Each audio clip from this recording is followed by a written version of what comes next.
This is the Troll Patrol, live with Justin FREAKIN. Well, hello there. Welcome to the Troll Patrol Live. It's a freaking Monday. James, Sky Comet, Warlord. Sky Comet, I feel your pain. I as well. Having needy cat issues. I believe Socks is actually outside of the door and is laying there with one paw under the door. Merkin, good evening. He is. I heard Curiouser laugh from the other side of the door, I guess confirming that Socks is indeed laying there with one paw under the door. And Maynard is on the other side looking at him. Well, he's just going to want back out. You want to, since you're in here, you want a bong? I just packed a fresh one. Want a green hit? Yeah. I don't think you can tell on camera. Oh no, it's just me. I don't like the brightness. Like, I don't think it like illuminates me anymore on camera though.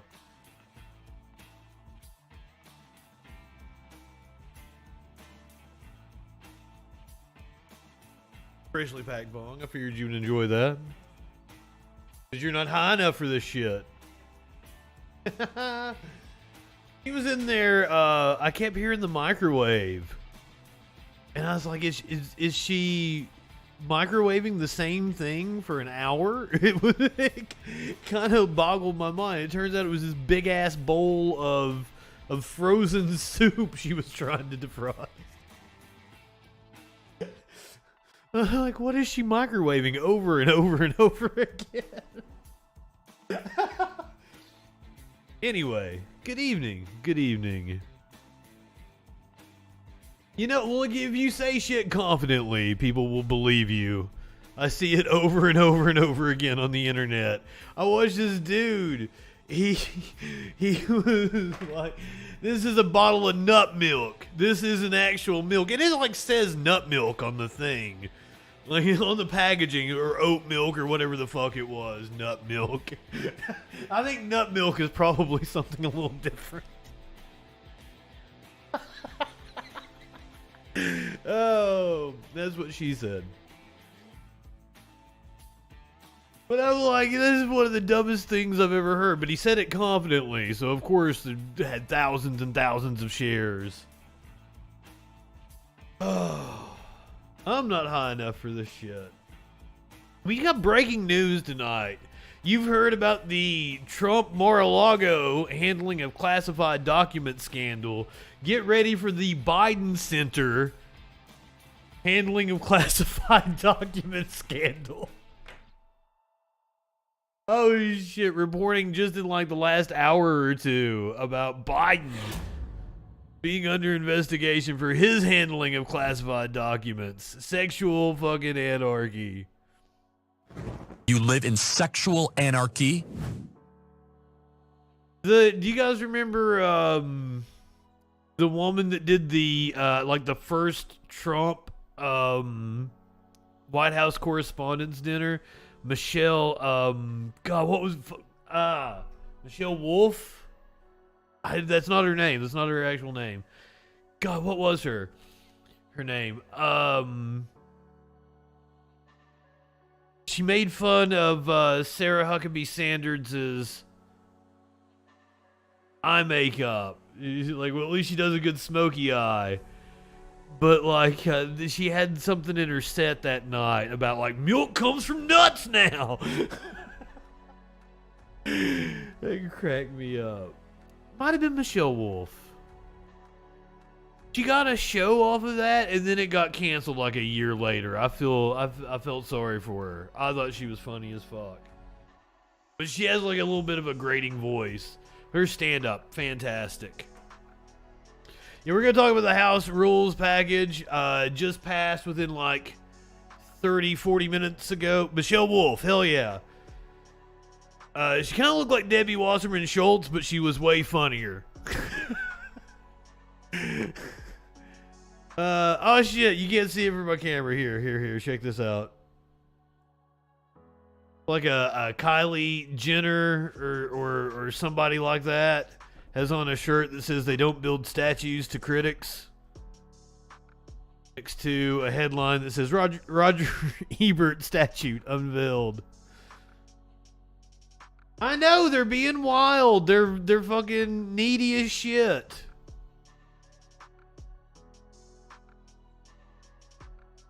Hell yeah, Michelle Wolf. The rules package just passed about 30-40 minutes ago. I think they're still they're debating about defunding the IRS. This is live on the House floor. As 700,000 more audits, Americans making less than $75,000 a year. The core principle of our system is innocent until proven guilty. Kevin McCarthy bringing home his first win. Because as we saw last night with Nancy Mace, she said she was poised to vote against the rules package. Gentleman reserves. Gentleman from Massachusetts. Thank you, Mr. Speaker. Let me recognize a very capable member of the Ways and Means Committee, the gentlelady from Wisconsin, Congresswoman Moore, for 1 minute. Gentlelady from Wisconsin is recognized. Thank you. Mr. Speaker, I rise to strongly let us get a new speaker, Stimp says. Ida, good evening. So glad to see all of you. Effort to starve the IRS. There you go. Can Kevin McCarthy outlast this lettuce? About how many agents so far, so good. He gets his first win tonight. Fewer agents today than it had in 1953, and our economy is 7 times larger, and our Let's talk about just after the House narrowly passed a rules package that weakens the position of House Speaker Kevin McCarthy. The Republican is arguing that the office of the Speaker has too much power.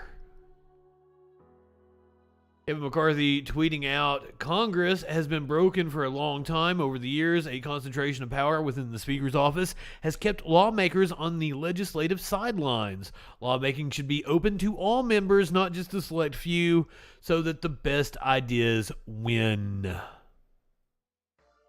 We're going to talk about that here in just a second. It was Jim Jordan challenging or wanting to subpoena the FBI. McCarthy made numerous concessions to the ultra-conservative wing of the Republican Party in order to secure the speakership, including a measure to allow a single member to call for a vote to oust the Speaker. The House narrowly passed a crucial rules package that will govern how business is conducted in the lower chamber. The House voted 220 to 213. I guess that would be one Republican voting with the Democrats to pass the package, which includes a measure that would allow a single member to force a motion to vacate. I wouldn't doubt that some of the Democrats voted with the Republicans, though. It might have been more than just one Republican. The controversial rules plan drew skepticism from moderate Republicans over concessions made so that McCarthy could win the backing of the party's ultra-conservatives. Republican Tony Gonzalez joined Democrats to vote against the package, so all the Democrats voted against it. Today's vote was viewed as a barometer of how dysfunctional the narrow Republican majority will be over the coming 2 years. The Biden administration has said the president will veto Republicans' proposed economic plan, the Small Business Taxpayer Protection Act, if it passes. This is the legislation that would strip the IRS of $71 billion in funding, almost all the funding it received under last year's Inflation Reduction Act, to help modernize the agency and crack down on tax cheats. The Office of Management and Budget described the proposal as reckless, and an evaluation showed it would increase the deficit and decrease agency revenue.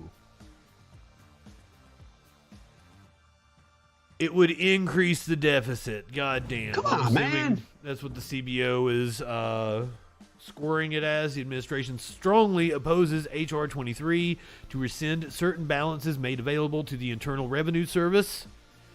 CNN reported the office said in a statement the bill would rescind funding passed in the Inflation Reduction Act that enables the IRS to crack down on large corporations and high-income people who cheat on their taxes and evade the taxes that they owe under the law.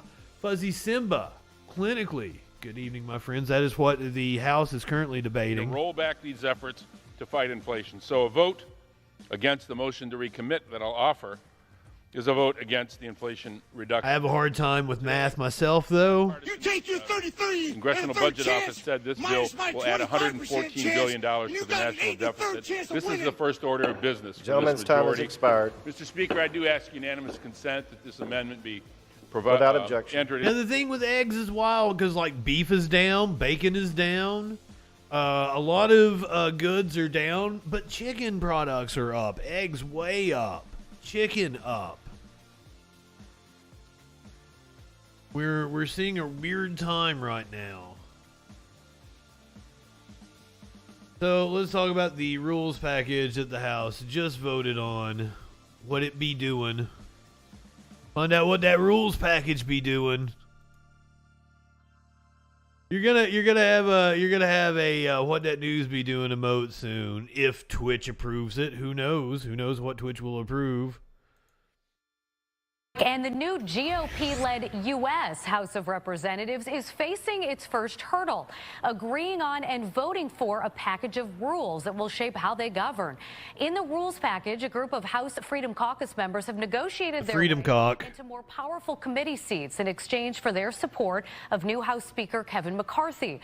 Their deal also provides the ability to vote on the Speaker's removal with just one member. I support it. But what I don't support is a small number. Clinically bringing up their balls. Around here, all we do with balls is we kick them. We kick authority in the balls. He's kicking authority in the balls. Okay, we may suckle them if they're pretty. Breast You them. live in sexual anarchy. Fondle them. Love on them. People trying to get a deal done or deals done for themselves in private. I am on the fence right now. Well, our general concern is that the dysfunction that was historic that we saw. Mox, sneak in here. Good evening, Mox. At an end, it's just the beginning. Republicans are also expected to push for spending cuts, which could include defense spending. More time to review bills before voting. Now that I'm up for it. More investigative subcommittees. All Democrats are expected to vote against the rules package. Republicans need 218 of their 222 votes for it to pass. I'm for the defense spending cut, but however, it's insignificant. It's basically just a little extra that the Biden administration, the Trump administration have added on in the last couple of years. We'll just cut that back a little bit. Jim Jordan attempting to subpoena the FBI. Legal expert says that is a idiotic move. Jordan has been criticized over reports the Ohio congressman will head attempts by the GOP to investigate and subpoena FBI agencies or federal agencies like the FBI. Lawrence Tribe, professor emeritus of constitutional law at Harvard, was reacting to the claims made by the New York Times that House Republicans plan to set up a new special subcommittee to probe what they call the weaponization of the federal government by the Biden administration. Jordan, who is expected to become chairman of the House Judiciary Committee, is set to oversee the panel. While details of the committee's potential work are still unconfirmed, the New York Times reported that Jordan will push to subpoena the Justice Department over its open criminal investigations into Donald Trump's attempt to overturn the 2020 election results and allegations Trump mishandled classified documents recovered from Mar-a-Lago, the attempt to obstruct the federal attempt to retrieve them. By the way, we're going to be talking about Biden being under investigation for the very same thing here in just a little bit. Yes, Jim Jordan covered up sexual abuse. Reported at Ohio State University, Jim Jordan's intent to subpoena the FBI for its criminal evidence against Trump is idiotic, Tribe tweeted. He's obviously legally illiterate. He seems never to have heard about the separation of powers. For starters, he's just grandstanding. The GOP-controlled panel could also look into other areas such as the federal investigation into the January 6th attack, as well as investigate potential conflict of interests involving Joe Biden's son Hunter Biden's business dealing when the Democrat was vice president. We're going to get into that. Kellyanne Conway going to give her opinion on the Hunter Biden schlong investigation.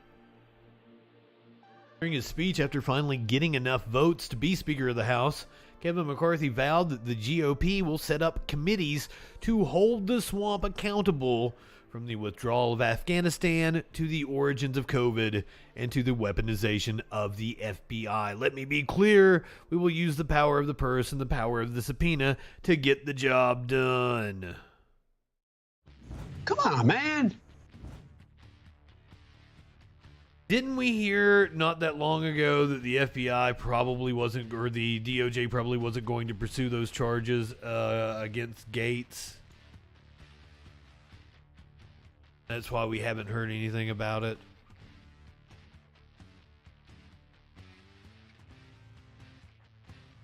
Breaking news just within the last hour. The DOJ is reviewing potentially classified documents at the Biden Center. The Biden Center. We now have a parallel investigation. Come on, man. Into the current president that mirrors the investigation into the former president. Justice Department is reviewing a batch of potentially classified documents found in the Washington office space of President Joe Biden's former institute. Special counsel to the president, Richard Saber, said a small number of documents with classified markings were discovered as Biden's personal attorneys were clearing out the offices of the Penn Biden Center, where the president kept an office after he left the vice presidency in 2017 until shortly before he launched his 2020 presidential campaign in 2019. The documents were found on November 2nd, 2022, in a locked closet in the office. Sauber says the attorneys immediately alerted the White House counsel's office, who notified the National Archives and Records Administration, which took custody of the documents the next day. Since that discovery, the president's personal attorneys have cooperated with the archives and the Department of Justice in a process to ensure that any Obama-Biden administration records are appropriately in the possession of the archives. The person was familiar with the matter, but not authorized to discuss it publicly, said Attorney General Merrick Garland, asked U.S. Attorney for the Northern District of Illinois, John Walsh, to review the matter after the archives referred the issue to the department. Walsh is one of the few U.S. attorneys to be held over the former president, to be held over from former President Trump's administration. Not the same as what Trump did, who fought the National Archives to hold on to the documents for over a year after they alerted him. Apparently it was Biden who alerted the National Archives. So this could be just another one of those CYA things to cover your ass in case charges are coming against Trump. Don't want any look of impropriety on Biden's part if charges are coming against Trump.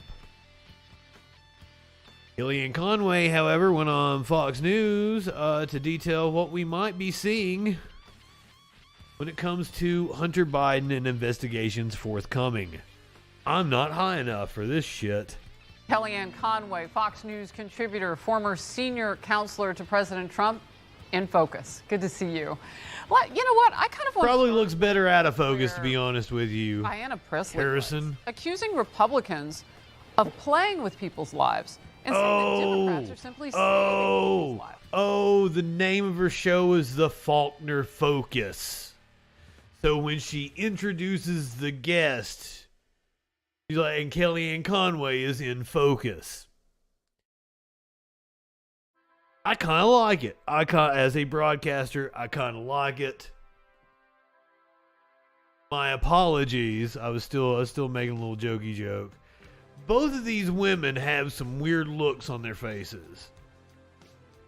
Like Kellyanne Conway's got the googly eyes and Harris Faulkner has the dead eyes. What in the hell? What is she talking about there? It won't work, Harris, because part of the mandate that the Republican let's calling her Harrison. Received from the voters a few months ago is to get to the bottom of the Biden family business dealings. I want to make very clear what the investigations are not about. We don't need to see more photos of Hunter Biden with the hookers and private parts and in the bathtub. No, we need to know what he was doing in China and Russia while his father was vice president and or while his father was preparing to become the president. China, as whoa. a few months ago, didn't we just find out that Donald Trump had a secret Chinese bank account while you were working for him and he was in office? Harris is the greatest geopolitical threat to this country, our economy, and our security, certainly. Where do you think the fentanyl is being produced by and large? What about the virus? What about the Uyghurs? The list goes on and on. That Fox News poll, I think... Oh, she means China. I thought she meant like Hunter Biden was out here like with a chemistry set producing the rainbow fentanyl that all the kids are overdosing from. Is incredibly important. The kids and the cops.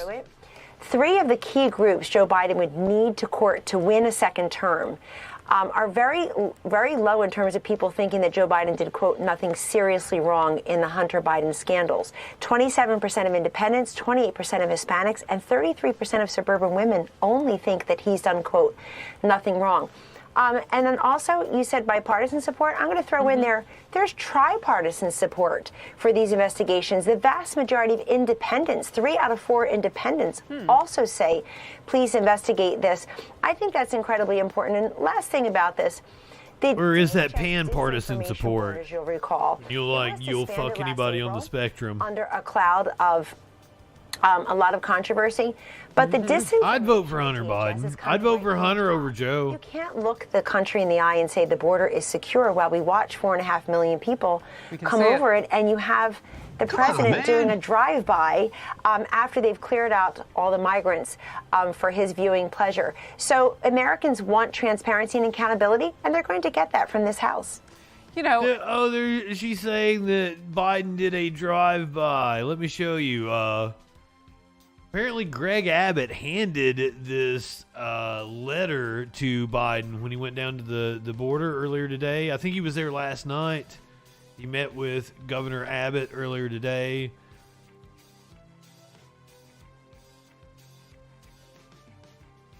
Handed something to him.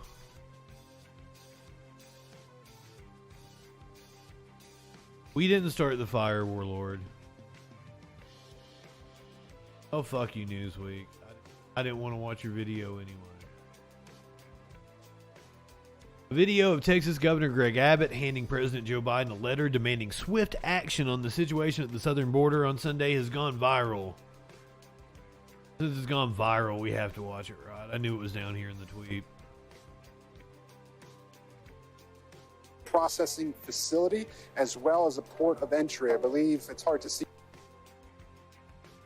from my vantage point, but I believe he is greeting Texas Governor Greg Abbott, if I'm not mistaken. Correct me if I'm wrong.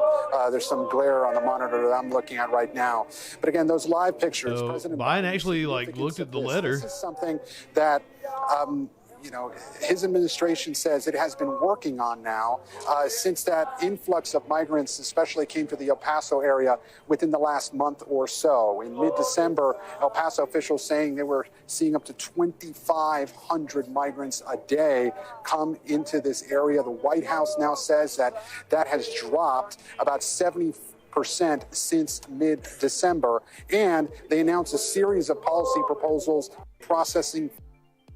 There you go. There's the viral moment.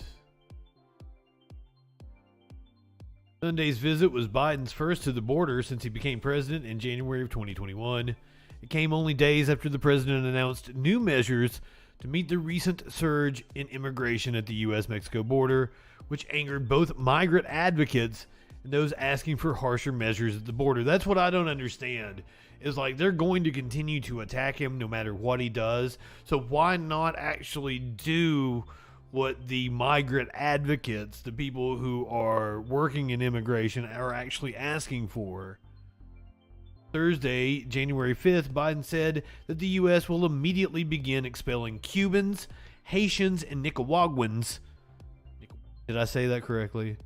Who crossed the border from Mexico illegally, calling for those aspiring to move to the U.S. to not just show up at the border and instead apply legally from where they are. I shouldn't have to remind the president that what they are doing, coming to a port of entry to apply for asylum, is legal. To cross the border illegally into the U.S. will be denied asylum by Homeland Security officials, but they're not crossing illegally unless they like hop the fence or something. If they come to a port of entry, then they are doing it legally. Nicaraguan. Probably just funny listening to me say it. I probably say it like Porky Pig or some shit.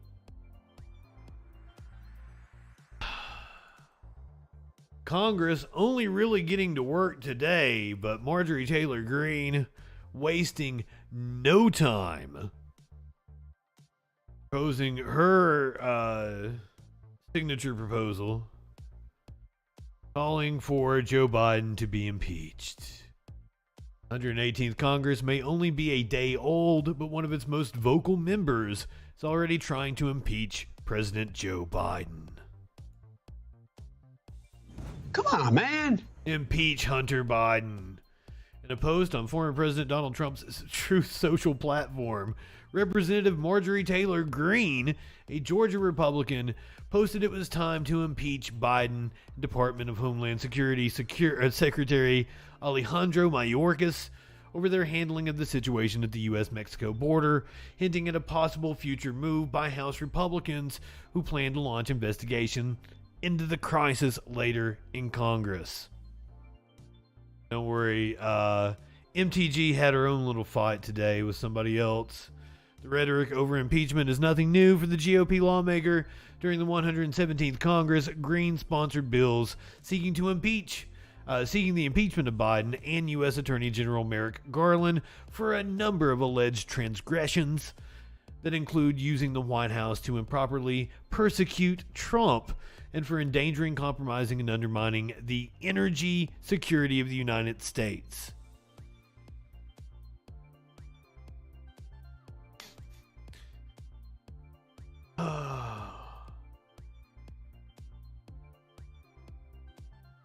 PG found herself on the receiving end of another spat. She posted a video of herself. I can't show you the video anymore because it's been taken down for copyright. Posted a video of herself walking into the song Still DRE and swiftly heard from lawyers representing famed producer and rapper Dr. Dre. Let me teach you about the law, lawmaker. Dr. Dre just went in hard on Representative Marjorie Taylor Greene, threatening her with legal action for exploiting his music to promote your divisive and hateful political agenda. Dre's lawyer, Howard King, fired off a letter to Greene saying Mr. Young, that's Dr. Dre, has not and will never grant you permission to broadcast or disseminate any of his music.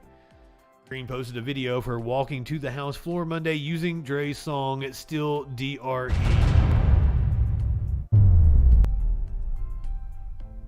Yeah, this is the video. I'll have to really tone it down here because I don't want Dre coming after me.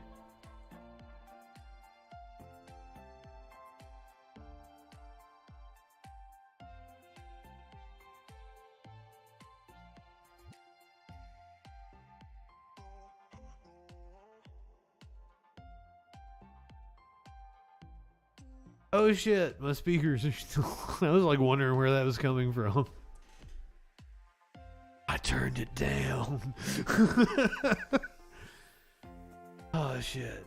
Dre wasn't done though. King's lawyer went after her in a blistering way, saying you would have a passing familiarity with the laws of our country. It's possible though that laws governing intellectual property are a little too arcane and insufficiently populist for you to really have spent much time on.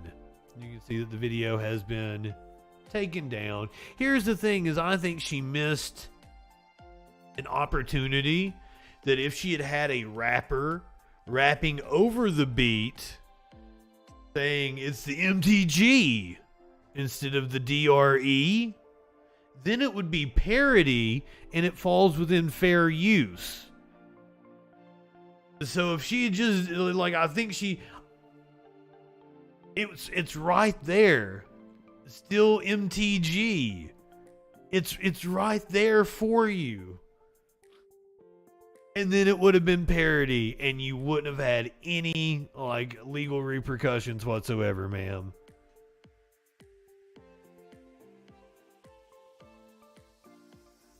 Buddha Bean, good evening. But Marjorie, she says she doesn't want to be a punching bag. She's had a rough week after siding with Kevin McCarthy in the battle for the speakership. She took a lot of flack. We played you the videos from Mike Lindell. We played you the videos from Ollie Alexander. So she's had it coming from all ends here, and she doesn't want to be a punching bag. Oh, I'm sorry. People are mad at me. President Trump endorsed and supported Kevin McCarthy. Jim Jordan endorsed, supported, voted for, and nominated Kevin McCarthy. Over half of the Freedom Caucus supported Kevin McCarthy. And, you know, the majority of our conference did. And guess what? Our entire conference elected him on Friday. So people that are, you know, overly mad at me, I shouldn't be your punching bag. Be very clear-eyed about what this is. And I'll continue to prove exactly who I am through my actions and not my words and emails, social media posts, and interviews on television. Yeah. So she went on with Charlie Kirk, known swinger. Marjorie Taylor Greene goes on with Charlie Kirk. Charlie's not talking to her about sexual anarchy. You live in sexual anarchy? Voodoo Hayes, good evening. How are you, my friends? So glad to see you. You came just in time. Made fun of Marjorie Taylor Greene. Things are getting serious down in Georgia, though. Not with Marjorie Taylor Greene. She's not a serious person. But the special grand jury has apparently completed its investigation into Donald Trump and interference into the 2020 election. Jury investigating former President Donald Trump in the 2020 election has now completed its investigation. So the jurors spent 8 months long investigating possible criminal attempts to influence the election results. Yeah, and while the job of the jurors is now complete, prosecutors now have some tough decisions to make. Nick Wooten has details of what could happen next. The 23-person jury turned over its report to Fulton County Judge Robert McBurney, and the jurors have been excused. Darn tootin', Nick Wooten. Look at that mustache. Look at that haircut. That man crushes pussy. Look at that dude. Holy shit, Nick Wooten. You got it going on, my friend. The 23-person jury turned over its report to Fulton County Judge Robert McBurney, and the jurors have been excused, according to court documents. Tom Selleck be fucking jealous of that mustache. And how much of the report will be released. A January 24th court hearing will help decide that. We don't know what's in the report. Key events, though, we know the jurors focused on include the January 2021 call from then-President Donald Trump to Georgia Secretary of State Brad Raffensperger. That's the call where the president asked Raffensperger to find the exact number of votes to tip the election in Trump's favor. One legal expert tells me it's... Oh, fuck you. Fuck you. Why you gotta do that to me? Did I upset you by praying? Like, Nick Wooten, look at this man. He lives in sexual anarchy. Sexual anarchy? With a mustache like that, you know he lives in sexual anarchy. All right, 10 minutes on the clock.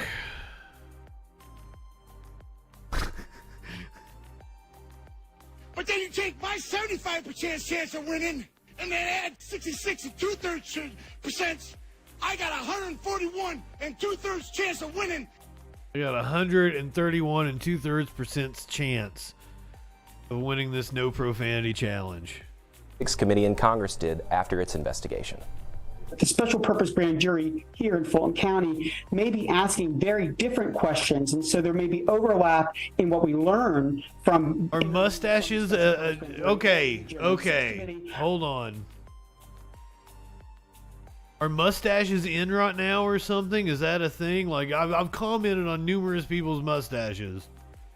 I guess numerous guys' mustaches. Not that I haven't met ladies that have mustaches. And that wasn't a joke. I have female friends who embrace their facial hair. Mustaches are in. Mustaches are in this season. Okay. Did I do a mustache? Is that like... We doing mustaches now, boys?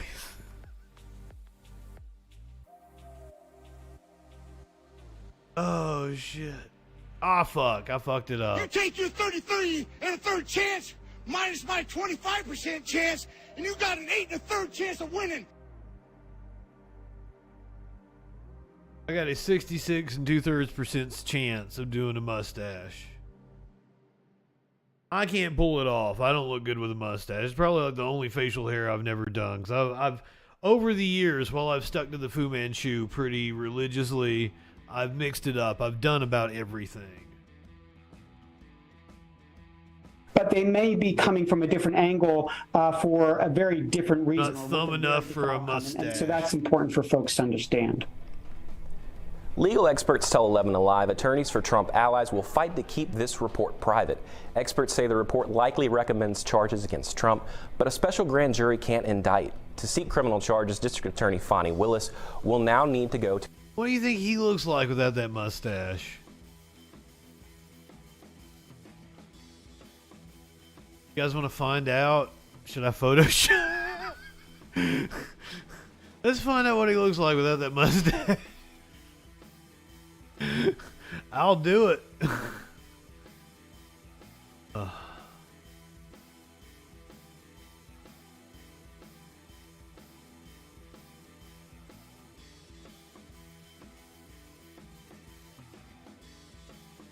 Like a thumb. Are you telling me don't even open the Photoshop because he's just gonna look like a thumb? Don't even worry about it. We don't need to. We'll go back to what that news be doing. Tones, were you here the other night? I did a whole freaking news, made the thumbnail and everything. Showed the whole process.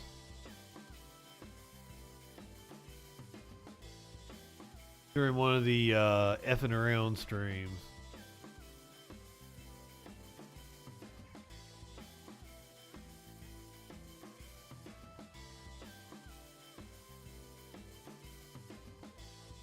So there's you some Photoshop. There's our good buddy with the mustache. Oh yeah, I forgot you were locked up. I don't think it was Sunday night though. It was Saturday night. Saturday night's all right for fighting.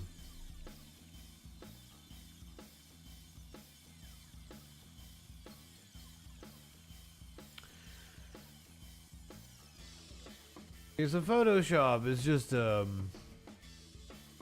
you got numerous ways of doing things. There's no right or wrong, right? So what I'm going to do is I'm going to take what's called the clone stamp tool, and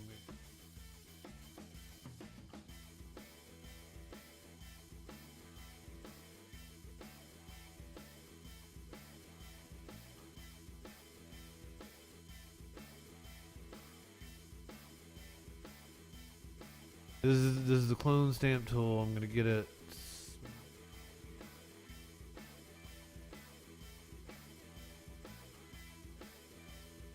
Kind of a small sample.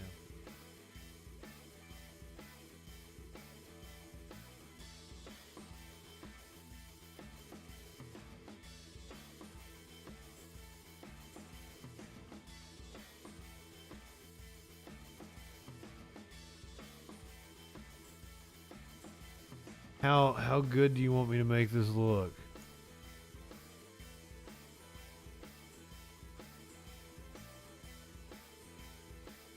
I'll have to go in and smudge things and...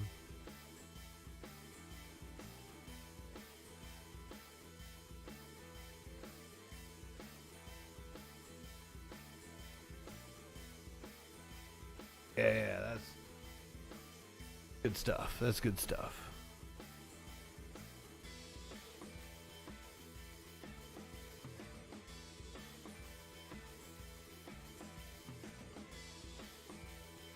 mustache be gone. I think I did such a good job. I'm gonna. Shouldn't spend so much time doing this. I'm a perfectionist about things.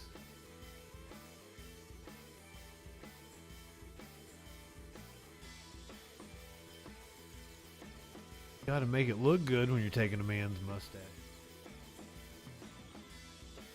We're just using the clone stamp tool.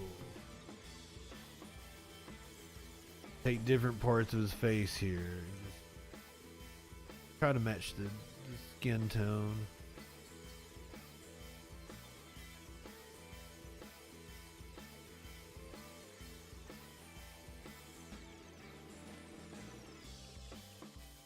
I mean, it is the Troll Patrol. This is trolling activity.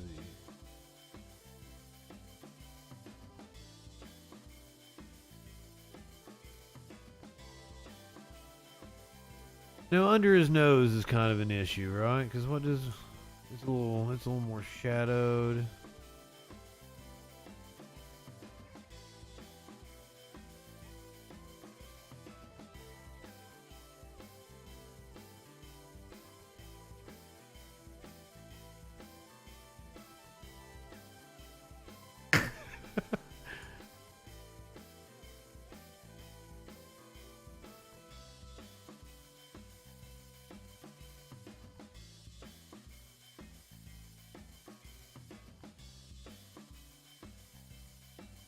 Right, so then you've got this smudge tool.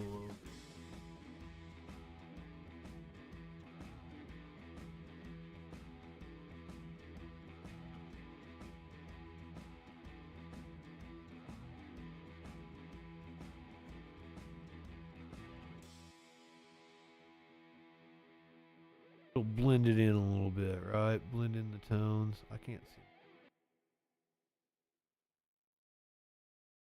Probably mumbling into the mic. I'm not.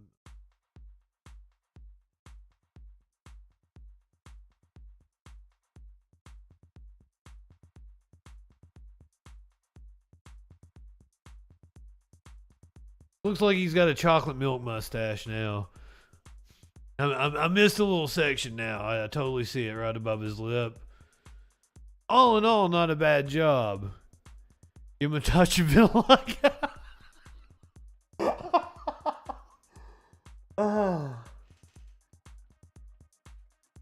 I don't think he's a bad looking guy.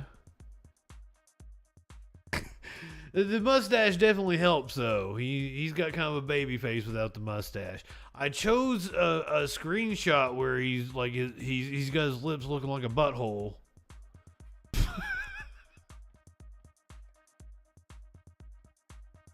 Okay, anyway. We do a serious news program.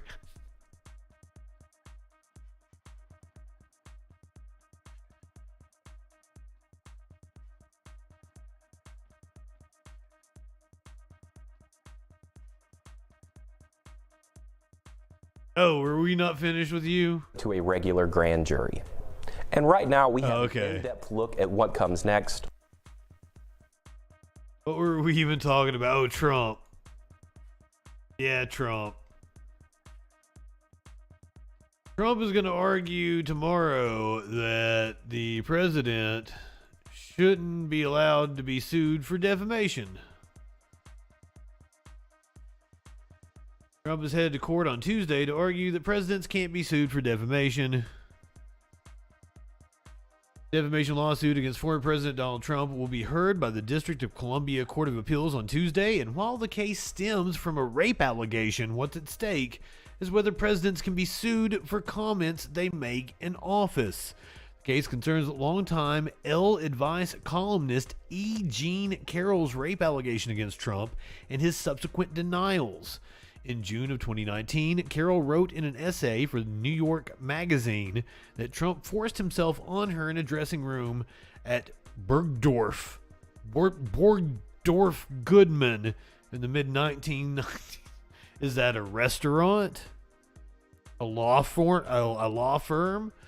Trump was president at the time Carroll went public with the rape claim, and he loudly denied her allegation in a series of statements to the press, in which he insulted her appearance and claimed she made the accusation up to sell her memoir. Trump went as far as to claim he never met Carroll, but that was quickly refuted with an image of the two chatting at a party in 1987. Borg, good evening. Carroll sued Trump for defamation in November of 2019, saying her career suffered as a direct result of Trump's defamatory statements. Trump and the Department of Justice, which later intervened in the case, have argued that he is protected by a federal law known as the Westfall Act. The Westfall Act protects government employees from being sued for actions in the line of their work. A common use of the act is protecting U.S. Postal Service workers from being sued for car accidents they're involved in. Instead, the U.S. government becomes the defendant in such suits. The DOJ has argued in court filings that Trump's comments were protected by the Westfall Act because part of the job of being president is speaking to the public and the media on matters of public concern, including, at times, responding to allegations about the elected official's own private conduct bearing on his fitness to hold office.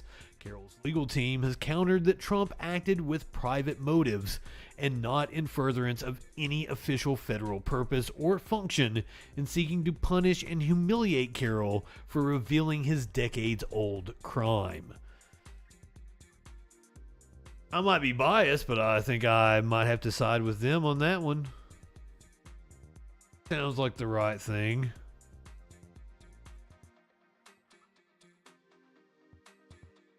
So, Trump's good buddy, Jair Bolsonaro, he's in town right down the road. Mr. Trump apparently has been hospitalized. Former president of Brazil, who just so happened to go to Florida the day of Lula's swearing in, mere days before his supporters stormed the Congress building, now been hospitalized in Florida. In Brazil, authorities promised to restore order after huge protests in support of ex-president Jair Bolsonaro. Thousands of people yesterday stormed the country's Congress, Supreme Court, and presidential palace. As his supporters protest, Bolsonaro is in Florida. This is video of his vacation home in Kissimmee, where he arrived yesterday. Some supporters have shown up to the gated community, but the Associated Press reports Bolsonaro is reportedly hospitalized with abdominal pain at a nearby hospital. He was stabbed a few years ago. Apparently he's had 4 or 5 surgeries. And a coup. CBS 4's Naja Sherman-Jones with more on the uprising. And Naja, some are comparing this to the January 6th riot 2 years ago here at the U.S. Capitol. Yeah, Jim and Lauren, they certainly are. And it uncanny. A lot of people of that. The U.S. Secretary of State tweeted that he condemns the attack in Brazil. I can indeed confirm that someone in Brazil shitted it on the floor. Like, I'm not going to be surprised if we found out somebody stole a giant fucking door. Like, everything is exactly the same. They shitted on the... I saw it with my own eyes because they took video of the shitted. Saying use of any violence to attack democratic institutions is always unacceptable. Brazilian police on horseback surrounded a camp in the nation's capital Monday, set up by hardline supporters of former President Jair Bolsonaro, as military began dismantling the protesters' tents. It comes a day after backers of the far-right leader stormed the Congress, Supreme Court, and presidential palace. Rioters echoed baseless claims that the election was stolen. The buildings targeted were mostly empty at the time, but a day later, Brazil's new president, Lula da Silva, held his first cabinet meeting inside the damaged presidential palace. We are confident that the strength of Brazilian institutions will allow us to overcome these. They've already made mass arrests. Incidents of yesterday. Members of Bolsonaro's team met with advisors to former President Donald Trump in recent months, and Sunday's riots echoed what happened in the U.S. Capitol 2 years ago. Political analysts say there are questions about the slow response of Brazil's police and military.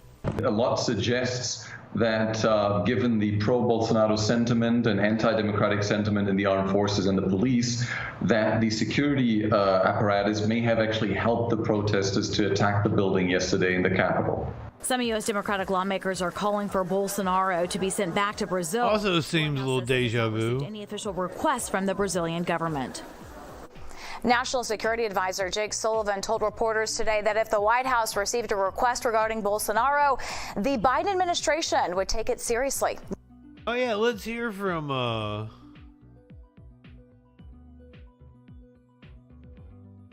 the State Department, shall we? They were asked about what they would do with Bolsonaro. This is Ned Price being asked about it during a press conference earlier today. Privacy and all that, but can you confirm that an A1 visa would be valid for 30 days?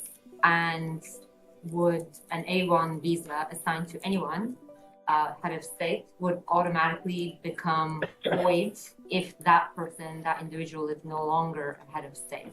Sure. I am, of course, not going to comment on the visa records of any individual. Individual visa records, as you know, are confidential, and we wouldn't speak to the status of any particular individual. Leaving individuals aside, and generally speaking, if someone entered the United States on an A visa, which is essentially a diplomatic visa for foreign diplomats or heads of state, an A visa holder, if an A visa holder is no longer engaged in official business on behalf of their government, it is incumbent on that visa holder to depart the U.S. or to request a change to another immigration status within 30 days. That request for a change in visa status would be made to the Department of Homeland Security. So it would be incumbent on the visa holder to take that action, either to depart the United States or to request that change in status. Were you able to say that you have received any request of change of status? You haven't attached any names. I wouldn't comment on any individuals. I'm not commenting on any individuals. I'm commenting on a class of visa. So I saw a report that the foreign minister of Brazil has asked that Bolsonaro be extradited back to Brazil.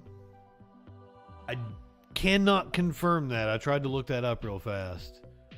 Cannot confirm that at this time. There are several U.S. lawmakers, such as the Progressive Caucus, urging the Biden administration to extradite Bolsonaro back to Brazil.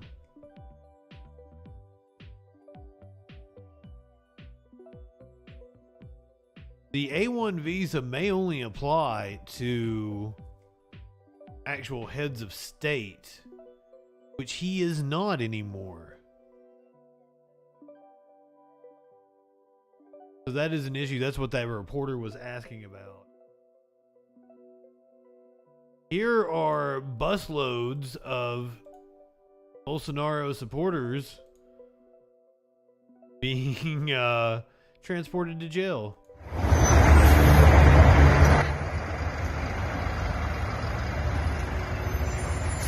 It's amazing they can just arrest them, you know, the day of, while they're all there and it's happening. Kind of weird, isn't it? I saw that at least 400 had been arrested.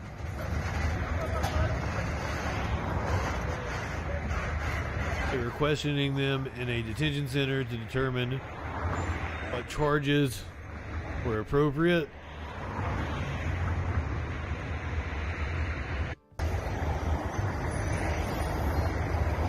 It's hilarious that they actually applauded the military as they arrived, and then the military then proceeded to arrest them.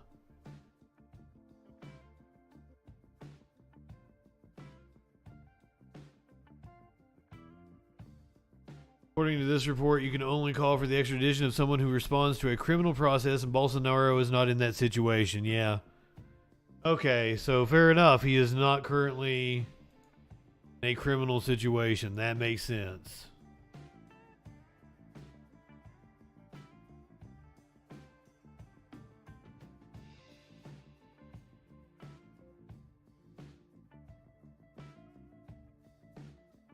I wish I could show you the...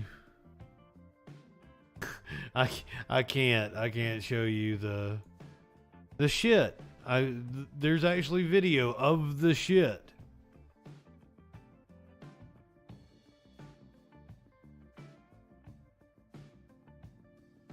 The U.S. Capitol, we didn't get video of that. All right, when we come back from the other side of the break, we're going to talk about some heavy shit, right? So, some Tennessee cops have been fired over a investigation into having sex on the job.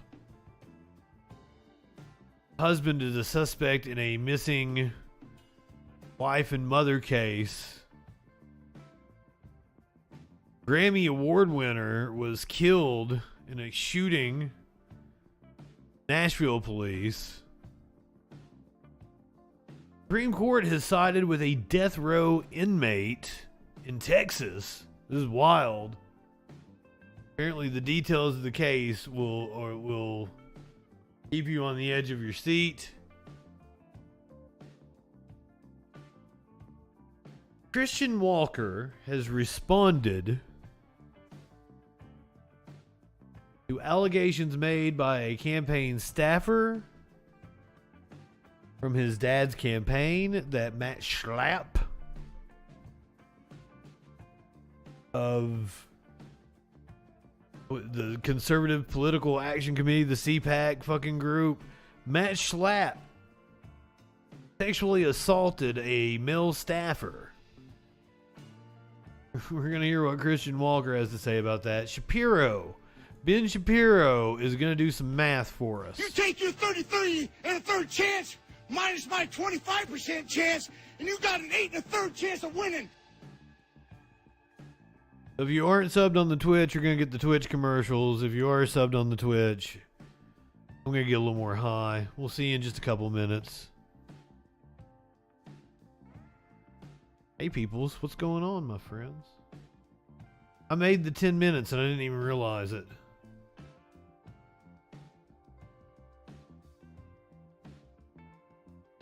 Algebra emote. There is a Scott Steiner emote. Do I have it activated right now, though?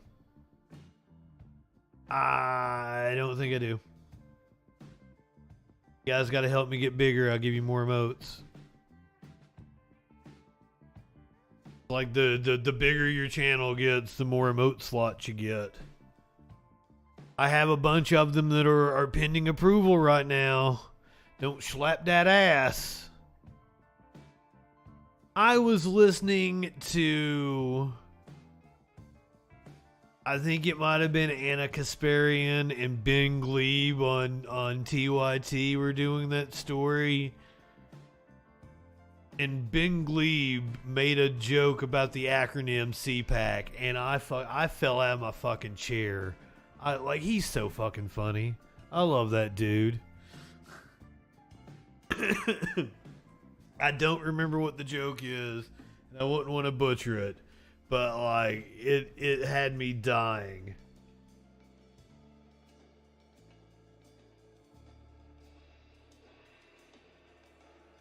Cause that was one of the stories that kind of went under my radar. I didn't know about it because we were doing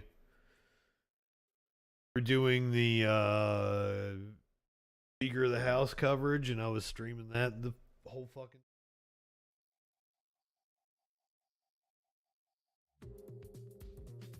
So I missed out on the match slap because I think that broke on Thursday or some shit.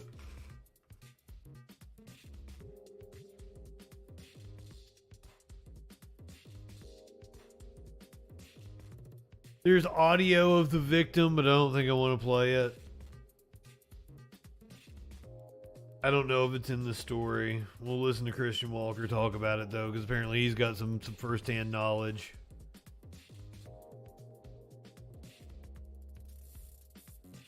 I have no idea what the math thing. I saw several people sharing out Ben Shapiro doing the math equation. Apparently, he was trying to solve a logic problem. Now, I took symbolic logic in college. That's been like fucking 11, 12 years ago. So I'll see if I can check Ben's work here. I'm very interested to watch this.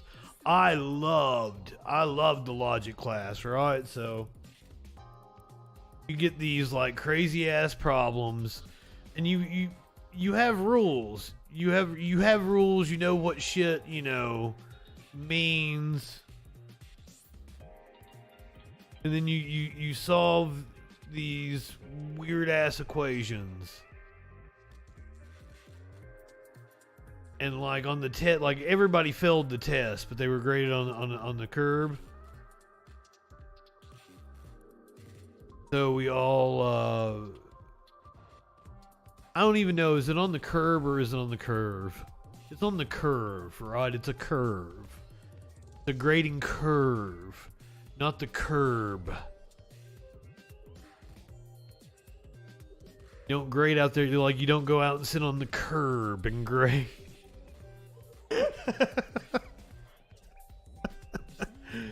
Oh shit. I was recording something for a client a week or two ago, and apparently Sioux Falls. I have a problem with the word Sioux, apparently. I didn't know. I thought it was like Sioux and the Banshees. Apparently it's Susie and the Banshees. And I called like Sioux Falls, Sioux Falls.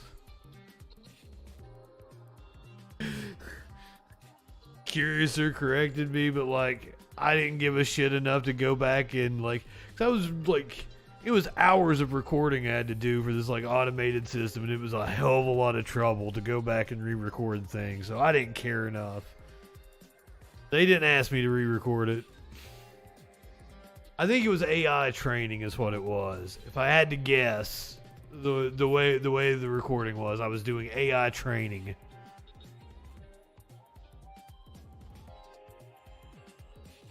Soup's on, Curious Who says. I do kind of smell a little soupy. I'll probably be about another hour, and then I'll get my soup on. I am looking forward to it. I kind of got the munchies. The microwaved soup.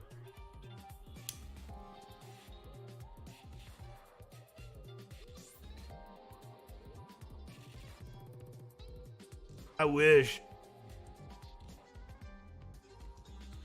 Doctored up the veggie soup. I don't know what that means. I think she had some pasta she was going to put in it.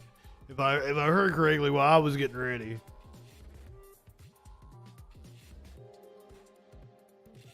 I'm in a potato soup mood. Good to me. I like a cheesy shit.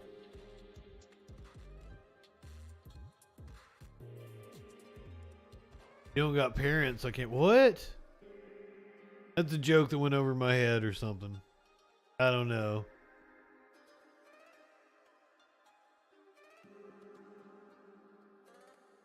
Alright, I should hit the content warning because we done with politics for the night. We doing true crime shit. We're gonna start off with the terrorist in the attack. New York City biking attack. ISIS terrorist smiled after NYC bike path attack. Gave a proud confession.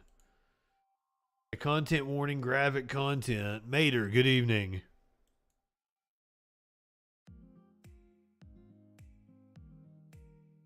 Oh my god, gewijs is eruit voor. This is the aftermath of the attack. A kaart heb ik getreden 4 bicyclists. It sounds like a terrorist attack. I'm not sure what it is. Einer respondt nicht. 3 leben noch. I might have said Viking. It was a Viking parade.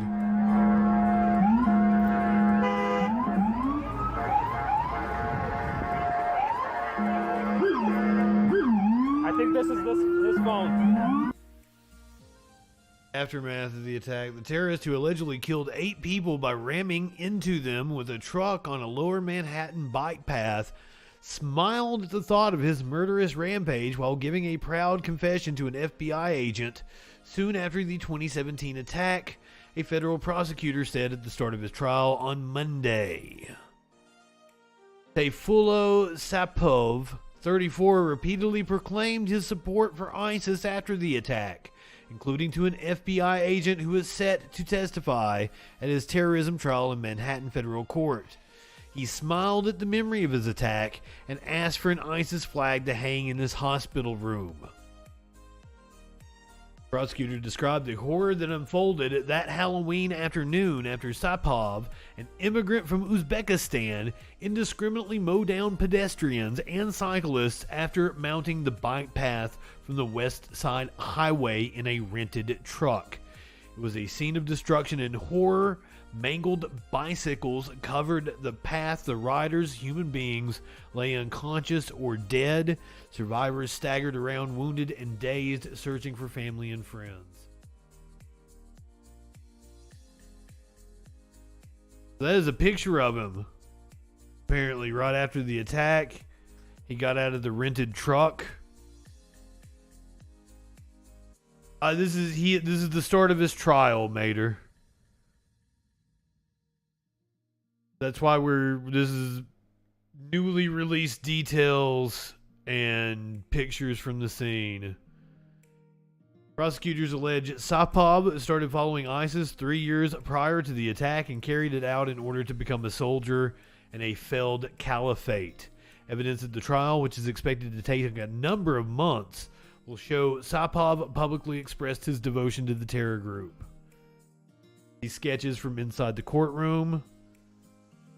Federal trials don't allow cameras. Mugshot. Did so in the smiling statement he gave to the FBI investigator and phone calls with his family from prison, and even statements he made during court appearances after his arrest. After running down his victims at speeds that reached over 60 miles per hour, Sapov crashed the truck into a school bus, which was carrying 2 children. One of the children suffered serious brain damage, and another passenger suffered broken ribs and an injury to her liver. Sapov then emerged from the mangled truck and pointed a pellet gun and a paintball gun at a responding police officer who shot him, ending the rampage. Sapov allegedly killed a total of 8 people, including 5 tourists visiting from Argentina who were pedaling along the bike path that day. He faces 28 counts for the terror attack and will face the death penalty if convicted. It's not a... No, it is a federal trial. I thought we suspended the federal death penalty. The federal death penalty. I thought it was suspended under Biden.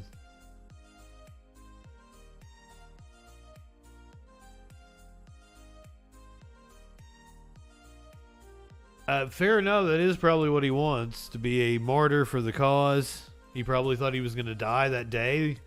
He tried to shoot the cops, so interesting.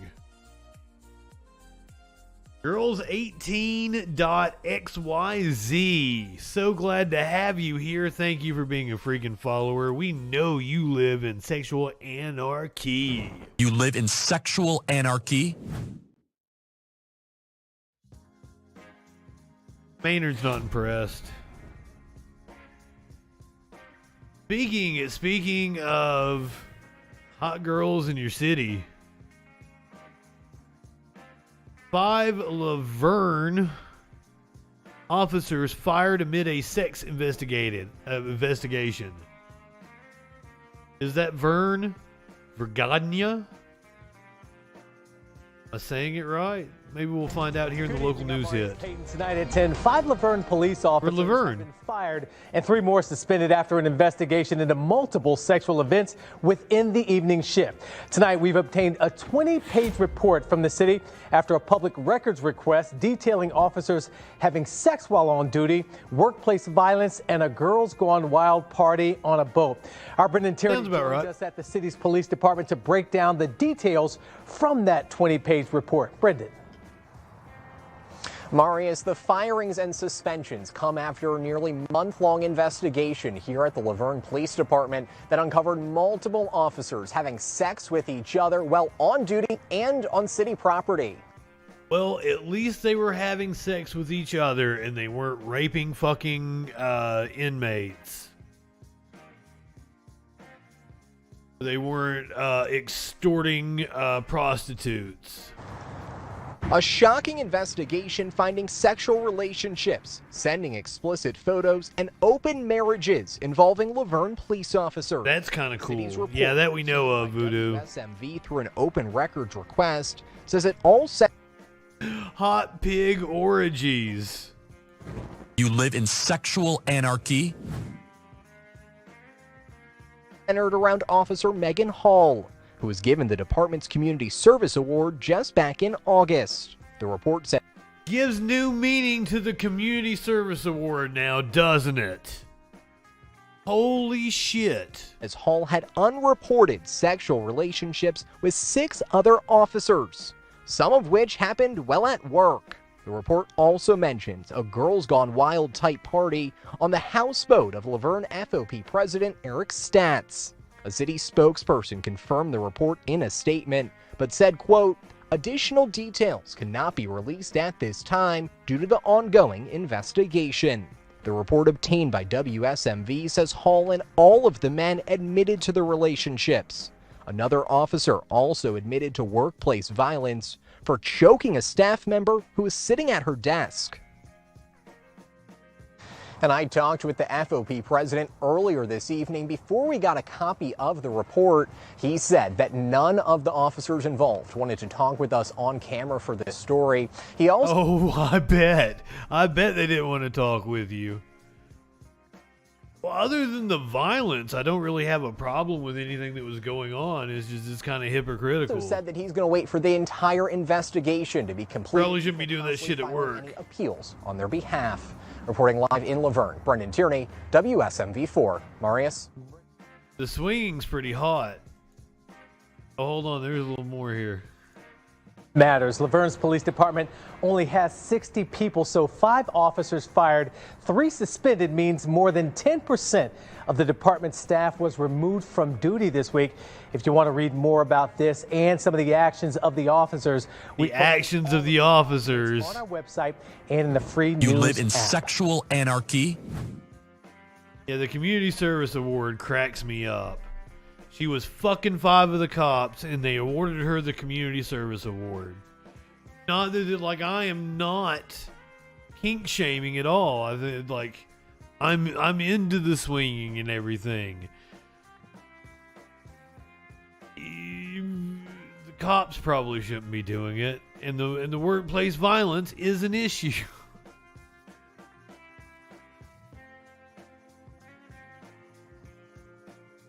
Content warning again.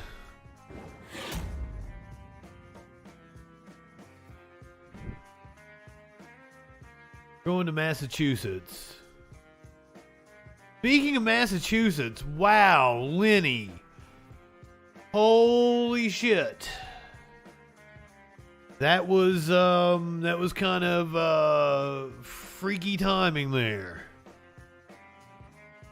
Sending me greetings from Boston when I'm like, let's go to Massachusetts here.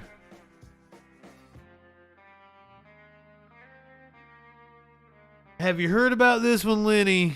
It happened just down the road from you, apparently. Eat your ass, you say. You live in sexual anarchy? People are into that.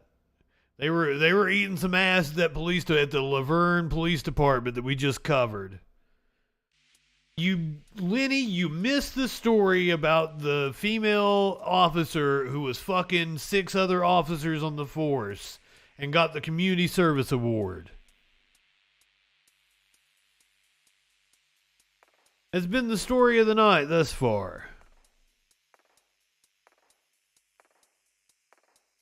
The pork orgy. Holy shit. Defund the police. Cut the pork. Going to Massachusetts, where a husband and father is the prime suspect in the murder of his wife and mother. Of a wife and mother.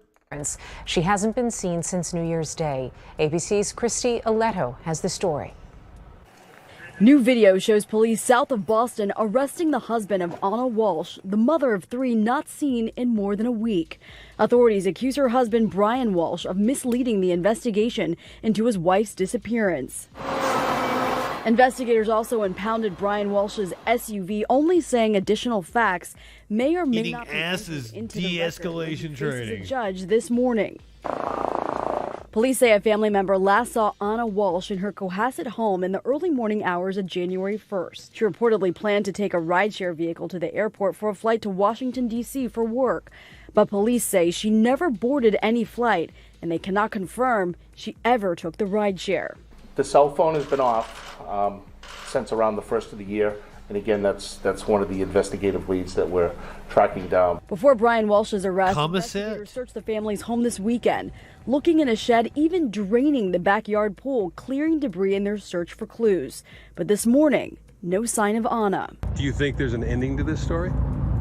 I hope there's enough media interest and subscription base to allow people to dig into it. Last week, investigators said Brian Walsh was cooperating in his wife's disappearance, adding that his legal history is not believed to be related to the case. Records show Brian Walsh pleaded guilty in 2021 to art fraud for selling fake copies of Andy Warhol paintings on eBay. Investigators say Anna Walsh's credit and debit cards have been... I think we did that story. I think we covered that story of the dude selling fake Andy Warhols. And now we're covering him possibly as a suspect for murder. Wow. Apparently Lenny says it's a high-end town. That would explain the art dealing. Blood and a knife were found in the basement of a missing Massachusetts woman home. Shortly after her husband purchased hundreds of dollars of cleaning supplies. Anna Walsh, 39, was last seen early Sunday morning. That was back in New Year's. He's been charged with misleading police. Apparently she worked in D.C.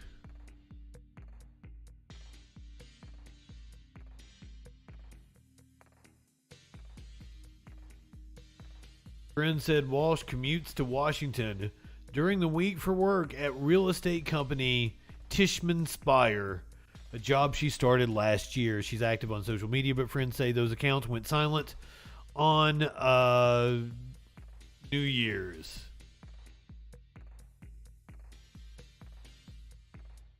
Wait a minute, Mater, like, are you actually beefing with Lenny? Is it, or, like, I thought this was just a friendly jostling going on. Like, this sounds like some vitriol. What the fuck is going on? Okay, just making sure now. Seemed a little harsh. Hey Justin, are you trolling? Matt Walsh, you say. Matt Walsh once called me a formidable voice in the culture. Justin FREAKIN, a formidable voice in the culture.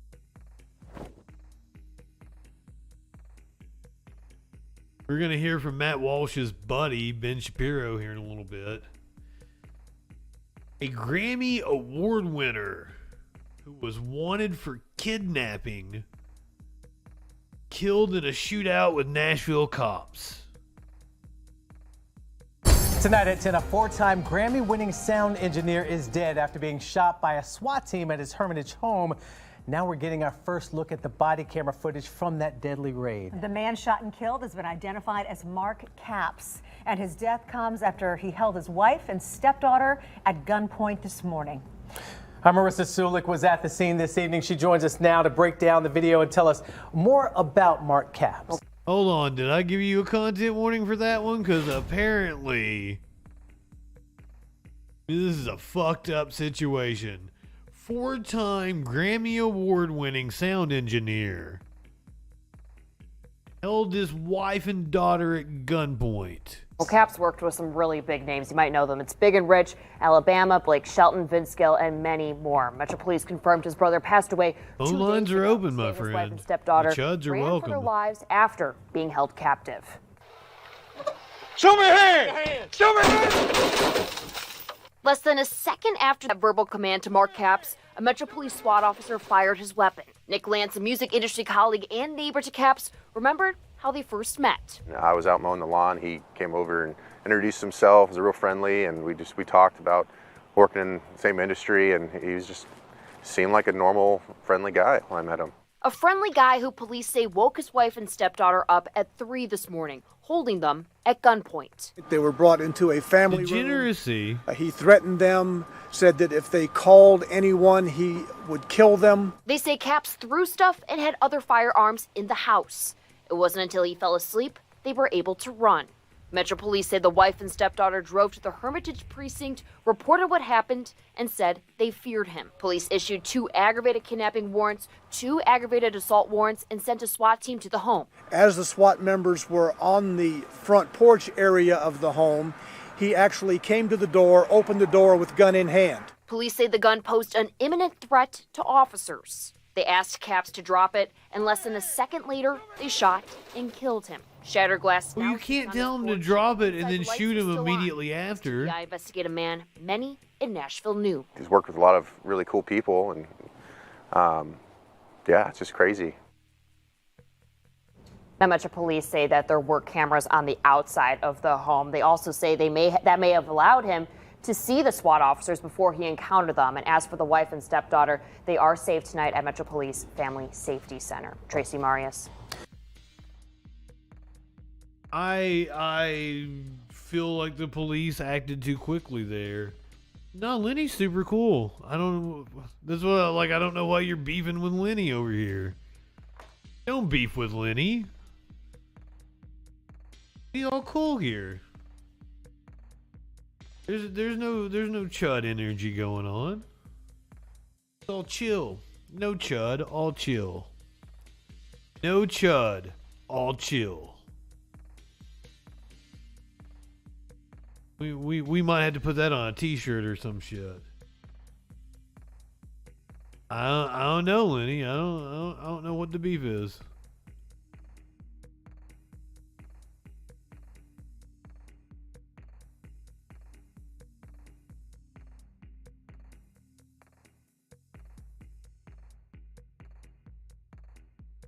All the chuds are at the Bork orgy. SCOTUS unanimously sides with a death row inmate over an extreme Texas court. Even this conservative supermajority understood that a forensics lab's egregious misconduct demands a new trial. The Supreme Court confronted an astounding violation of due process on Monday in a case that never should have reached it in the first place. With no dissents, it is unanimous by this Supreme Court. Justices vacated a Texas Court of Criminal Appeals ruling that upheld Arely Escobar's death sentence, even though prosecutors admitted that Escobar's conviction relied on false and unreliable DNA evidence. Prosecutors requested a new trial, yet the Texas court refused to grant one, so SCOTUS had to step in and demand a do-over.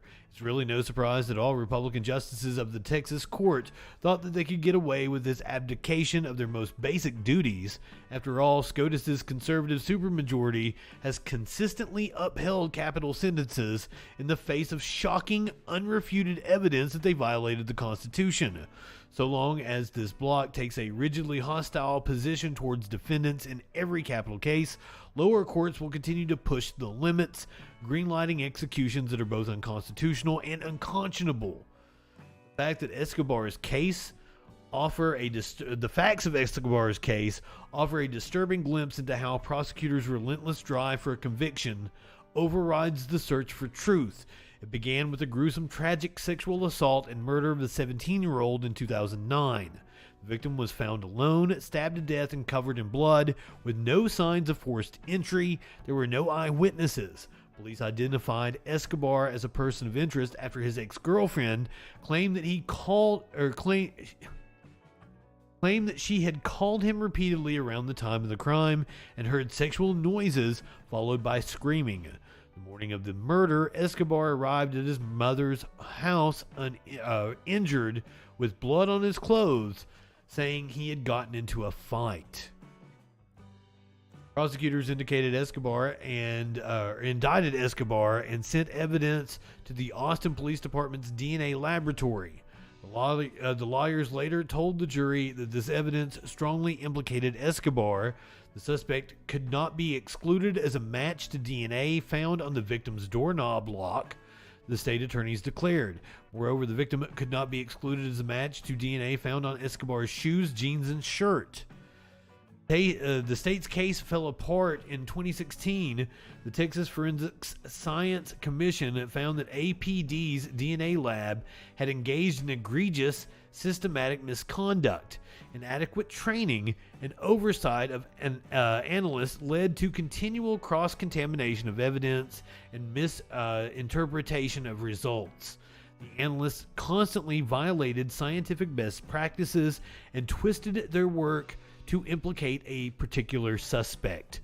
A court found that no DNA evidence connected to the lab was reliable, and Texas soon shuttered it. These errors infected every aspect of Escobar's case. The analyst who tested his shoes and shirt was involved in at least 9 cross-contamination incidents that affected more than 30 cases. She routinely forgot to wear gloves during testing. The analyst who swabbed the victim's doorknob lock and studied blood at the crime scene had a similar record of contamination, as well as a history of using unscientific methods to interpret results. These analysts also failed to seal evidence, causing it to spill out of bags in transit, and intermingled crime scene samples with Escobar's belongings. These mistakes exponentially highlighted the risk of DNA cross-contamination. So it goes on. Jesus, Mater, what the fuck? You would like to read about the rest of the case that goes on? As the link to the Slate article.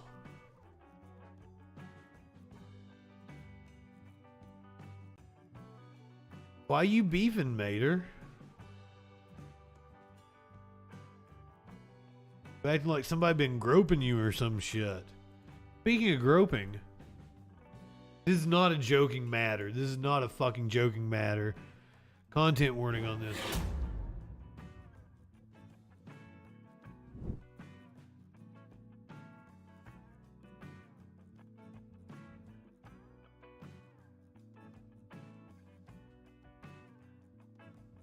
Christian Walker is calling out the influential Republican who allegedly groped his dad's male staffer.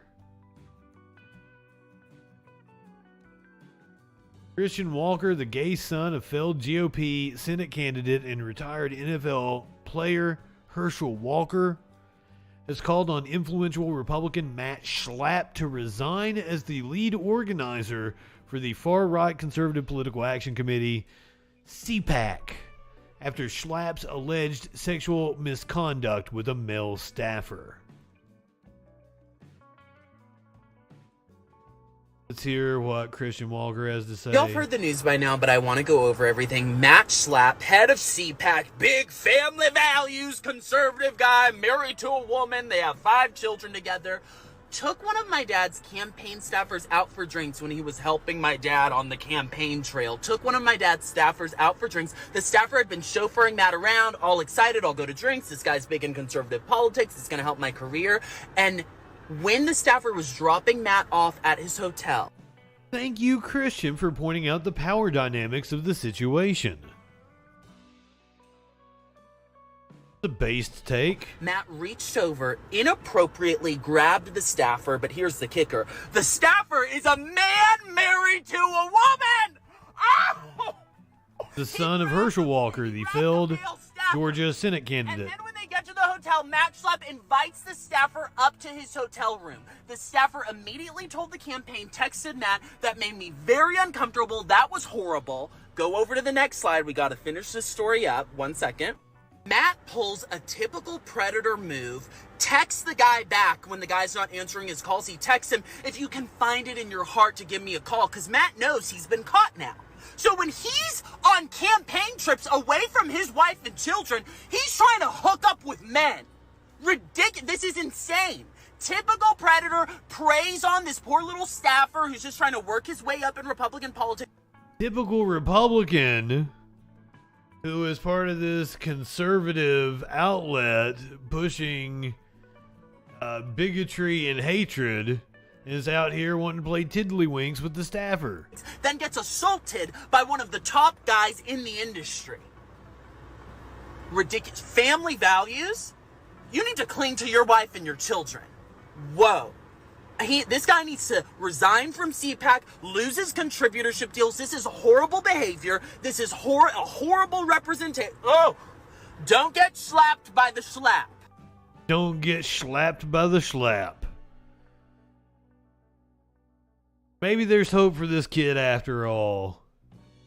He'd been a pretty big chud.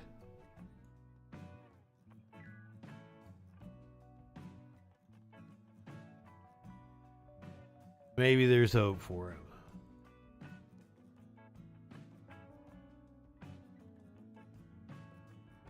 I've seen this clip going around. I have no idea what it is.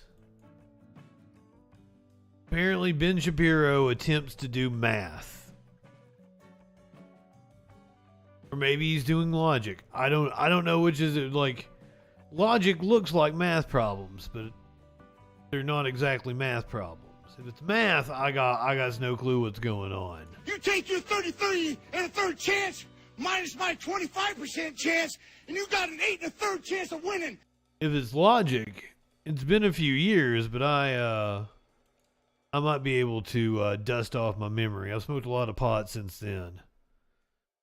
Let's find out what Ben Shapiro's doing over here. So here is the equation. L equals, and the numerator is S plus, and then it's R times A plus I. Okay, so S in this particular equation represents social solidarity. So if you have an area that has a lot of social solidarity... Because ain't no logic I've ever seen. Because obviously social solidarity means you're all going to vote in ways that you're not going to offend your neighbor because you like your neighbor and you're not there to use the government to crack down on your neighbor. Plus, responsiveness of the authority to input, that's R, times the avoidability of the authority. So if you know that the government is both responsive to you and also if you're unable to get a response from the government, you're able to avoid the government, right? You can move out of the area. And this also contributes to the legitimacy of the government. I don't have to, if I'm in California and I don't like California, I can leave. That means that the government has a high level of legitimacy. One of the reasons being, even though I disagree with the way that California is governed, I can always take off, which means the people who are left there are consenting to being there. Plus, I, which is the ability of any authority to advance the interests of its population. So, in other words, if government has the following aspects, it is going to have a lot. This is the dumbest shit I've ever seen. I thought he was going to try to teach logic to his audience. A lot of legitimacy at any level. This, by the way, doesn't just apply to governments. It actually applies to families as well. This isn't anything. This is nonsense. Within the area governed by the government. If that government is responsive to input from people, if you can avoid the government, if the government doesn't rule the way you want to, you can leave. And if the government is very effective at implementing the needs and wants of its citizens, it's going to have a high level of consent. Okay, the denominator. These are the things the government can do to undermine its own authority, essentially. V is violation of fundamental or pragmatic rights by the authority or destruction. This is just a veneer of intellectualism. Like there's nothing behind wipe this. away civil society. It's going to wipe away your rights. It is now jacked up the levels of control it is using against you. It undermines the legitimacy of the government. R, right? This is R prime. It's the regulatory strictness of the authority. So the authority passes very, very strong regulations to move against you. This undermines the legitimacy of the government unless you've consented at a very high level to that government. And finally, the aggressiveness of the enforcement by the authority. What was L again? What was L? So here is the equation. L equals, and the numerator is S plus, and then it's R times A plus I. Okay, so S in this particular equation. But what was L? You never said what L was. Legitimacy? It represents social solidarity. So if you have an area. And so what? Why would you divide the social solidarity? None of this. Yeah, Ben taking an L. Good one, Mox. None of this makes any fucking sense. Yeah, that has a lot of social solidarity. That's going to help the government. Because obviously social solidarity means you're all going to vote in ways that you're not going to offend your neighbor because you like your neighbor and you're not there to use the government to crack down on your neighbor. Plus, responsiveness of the authority to input, that's R, times the avoidability of the authority. So if you know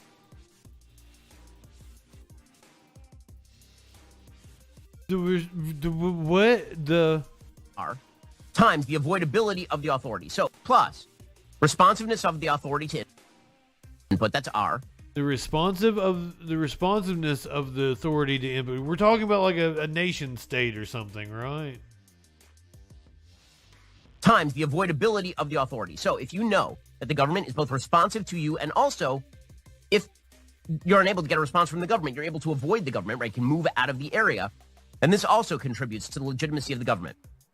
I don't have to, if I'm in California and I don't like California, I can leave. That means that the government has a high level of legitimacy. One of the reasons being, even though I disagree with the way that California is governed, I can always take off, which means the people who are left there are consenting to being there. Plus, I, which is the ability of any authority to advance the interests of its population. So,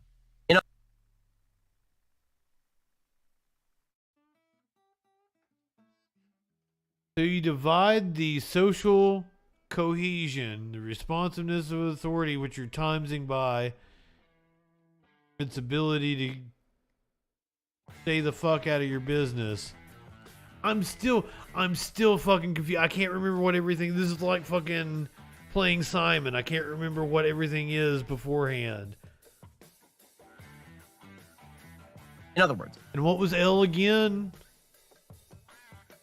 I wish I'd wrote this. I didn't know I was going to have to fucking take notes during the show. If government has the following aspects, it is going to have a lot of... This is the news. This is the news. What are you talking about?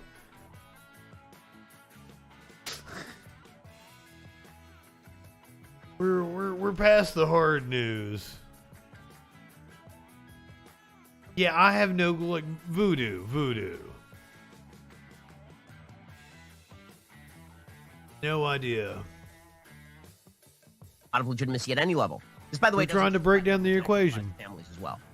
If there's a lot of social solidarity within the area governed by the government, if that government is responsive to input from people, if you can... Okay. Back to news, you say. I do indeed have news. Ben Shapiro is very dry.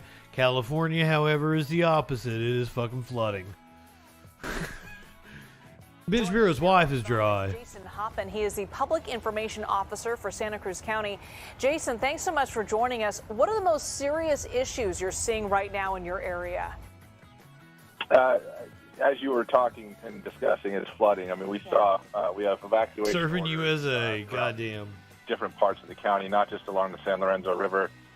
But Soquel Creek, including downtown Soquel and Capitola Village, Aptos Creek, including the Rio Del Mar Beach Flats area, and the large number of neighborhoods. My heart goes out to you, Buddha Bean. It is the largest river in Santa Cruz County. You guys have been taking a pounding for like 2 weeks that have now. already flooded today. Fortunately, most of those rivers have crested and are now receding. The Pajaro drains a very large watershed and will not crest until the overnight hours. So we are continuing to watch that closely.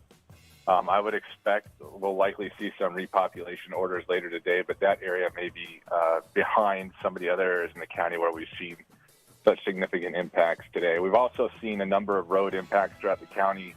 I don't think we quite understand the level of devastation yet, because we know we're getting pictures from our residents about roads washing out that we can't get to yet because we have trees down that have taken wires down. And this has been a multi-part event. We can clear the tree and then get to the road to inspect it and see what's going on there. So PG&E is staged in the county. There's a large number of crews here. I think they were not able to do any work this morning because of the dangerous conditions from the storm. But now that it's beginning to clear a little bit, we'd expect. First part of this was the remnants of the bomb cyclone that the rest of the country. Assess the damage as much as we can. Yeah. As you've been talking, go ahead. Jason, you can see, I don't know if you can see on your screen there, but you can just see the vast roads that are completely flooded. I mean, streets are turned into rivers, literally. In fact, our Justin Andrews reported earlier they had to use jet skis to The get... bong cyclone. What's your advice for folks who could be living in this area, who have left their homes and don't know quite what to do? They're looking outside, it's like it's not raining. What should they do first? I think hang on, pay attention to the news, pay attention to our emergency alerts and our public safety personnel, our first responders, and, stay in touch with their neighbors. We would expect to repopulate some of those areas before long.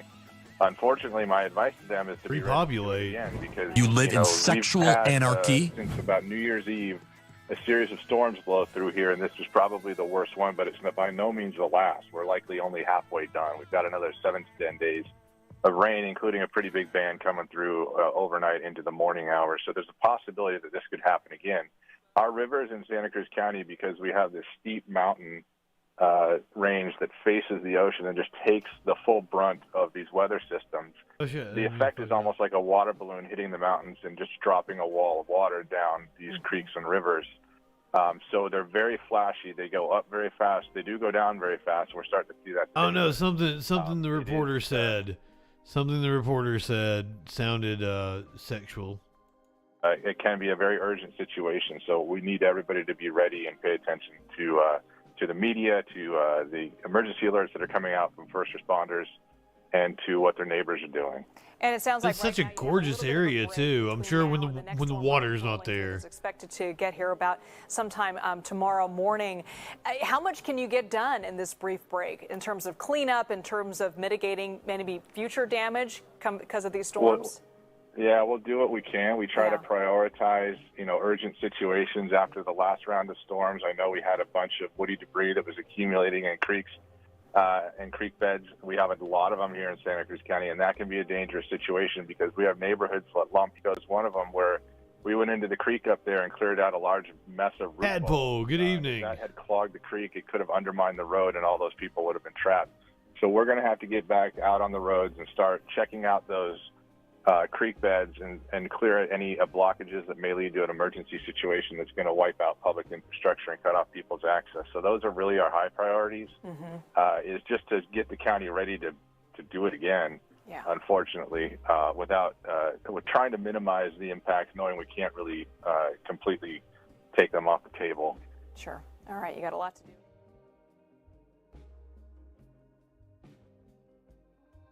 Devastating.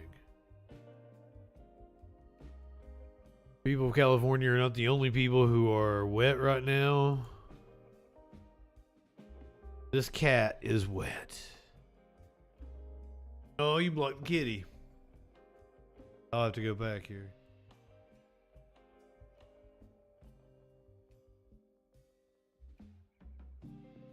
They're giving the kitty a bath. Had to get the fleas off the kitty. I find it a hell of a lot easier to not put the kitty in the bathtub. Oh, look at the baby now it's clean.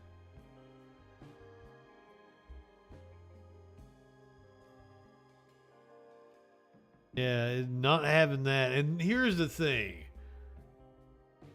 Giving Maynard a bath is one of the hardest things I've ever done. Which is weird because he gets in the bathtub with me. He plays in water.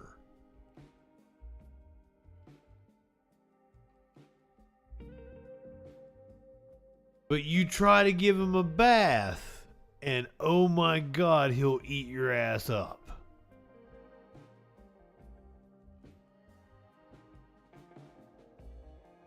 Got a Maynard in here.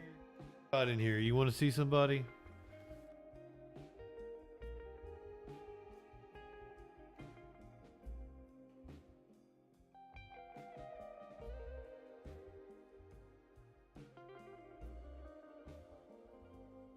Smokey boy.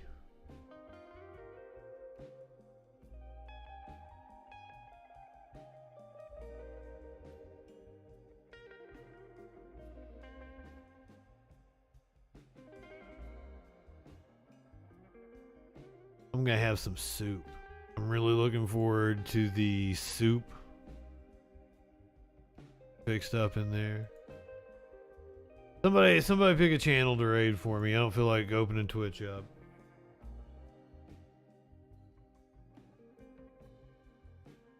Who we raiding? Who we be raiding, bitches? Skidadare. We can indeed.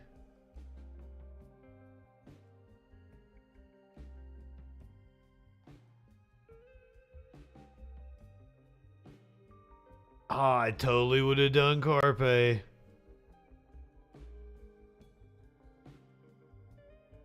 if you're watching on Twitch, you're going to head over to Skidadare. Now that I'm finally saying it right. Go ahead, light one up, tip one back. It's alright to have a little fun before you hit the sack. I'm Justin FREAKIN. We'll see you tomorrow night on the Troll Patrol. Live.